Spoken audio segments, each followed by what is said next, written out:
wait, that'll do. G'day, folks. G'day. I was in trouble with the police for mostly finding things before they were lost. It very quickly got me involved with the local establishment, and I very quickly got dragged by the local cop who was made of concrete. He was a Maori boy, and they called him Hoppy Hodges, but it didn't stop him doing a sub-4-minute mile and putting his boot right up your flaming cobra. Well, this cop was stronger than garlic, and he grabbed me by my hair, and he grabbed me by my bum, and he upturned me. And it doesn't matter how good your mouth is, you can't say much with your bum up here and your brain down here. And he threw me in the back of his black Mariah, that's what he called his cop car, and he took me down to Dick Dunn's Railways Boxing Club, turning point in my life. You got wayward children, you got a kid that needs a smack in the head and a pat in the back, it's called a balanced diet. It's what my boxing coach drummed into me. And he gave me a wee smile. Well, he said, you sound like a little Maori boy, but I've got some rules for you. Look at me when I'm talking to you. And he went very serious. He said, there's no swearing in this gymnasium. The local cop here tells me that you've got a mouth like a septic tank. Well, you won't be swearing in here. Do you understand? Look at me. I'm talking to you. My name's Mr. Dunn, not Cuzzy, bro. And these are the rules. There's no smoking. Never allowed smoking. No drinking. Never mention girls. I might never come back again. And then he put his hand in his pocket and he pulled out a medical book. And he said, I'm going to give you a goal and I'm going to give you a plan of how to become a champion citizen. You're going to get your act together, lad. Now, I've been doing this now for quite a few years. Believe me, I've just about heard it all. I've heard all the speakers from all over the world. I sat in the audience like you, listening, hoping I can pick up a nugget or a gemmy or some valuable thing I can help my family or friends or workmates with. And so I listen to these. I've got big ears, and I listen to all these guest speakers, you see. And a wee while ago, I heard this guy trying to tell everybody that you can think it and it will come to pass.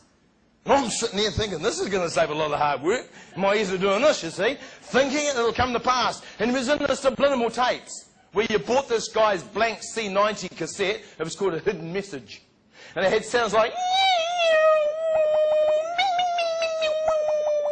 And this goes into your subconscious brain.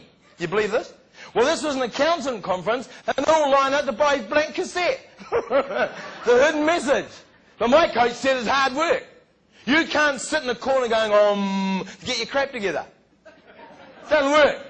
I know some of these things might help you, but I discovered this because I've talked to a lot of people with grey hair or no hair, and they all tell me the same thing. Hard work works. Get out of bed early in the morning. Go to bed early at night. And then I hear this at every conference I go to. Build relationships with people. Keep smiling. People are still trying to figure out whether I'm simple or punch drunk. But I'm having a powerful lot of fun because I just build relationships and I smile and I don't ask anybody how they are. I tell them, it's good to see you, you're looking great. And I'll comment on your hairdo or your new glasses or your new shoes or something to make you feel good. Because everybody needs a pat in the back. I've never met yet anyone other than the Fonds who can say, hey, I'm cool. Everyone needs a helping hand. Well, my boxing coach said, you don't break the rules and you'll think you're a winner, and the person that thinks he's a winner wins. How do I know this? I've mixed with winners nearly all my life since I got out of the street. And my boxing coach drew this down for me when I was a bubblegum kid. I think I drew on this. I like this. Right, here we go. Is this coming up somewhere? New invention. Hello.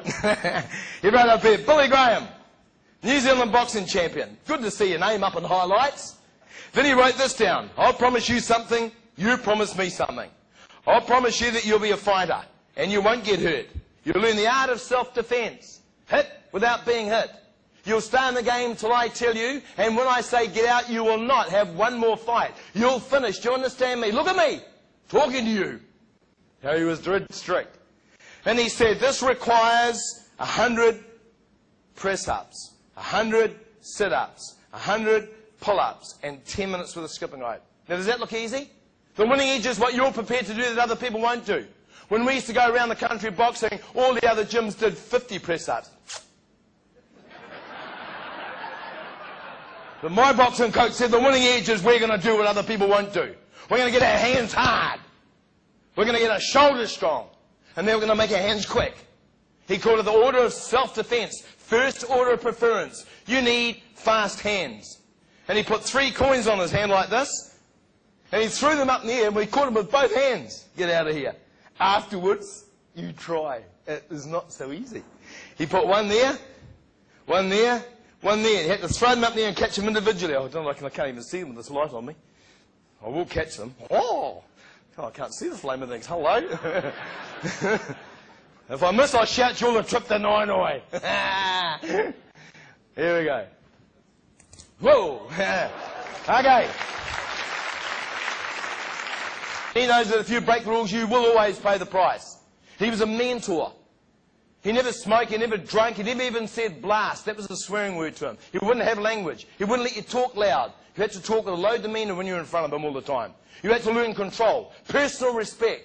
He taught me this in the ring. I spent 25 years with this master. By the time I was 16, I won my first New Zealand senior men's title. The guy I fought in the final was 27 years of age.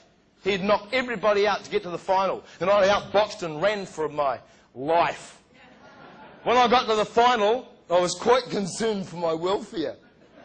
And when we climb in the ring, you're trying to look tough, but when you haven't even got blimmin' pubic hair, it's very hard to look tough. I get in the ring and I'm moving around like this, trying to look dangerous. He gets in the ring and he gives me a look like that, like concrete.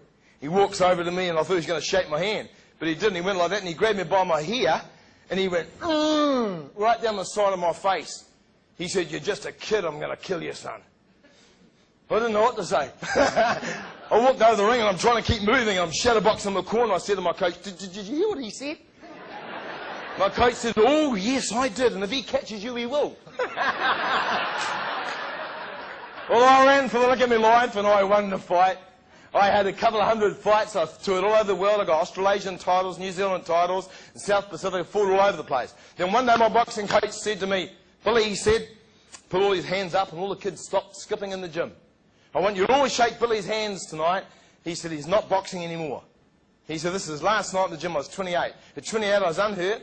I'd had a lot of fun with the game. But my boxing coach said, 'Billy,' he said, 'you can't write your own name down. You can't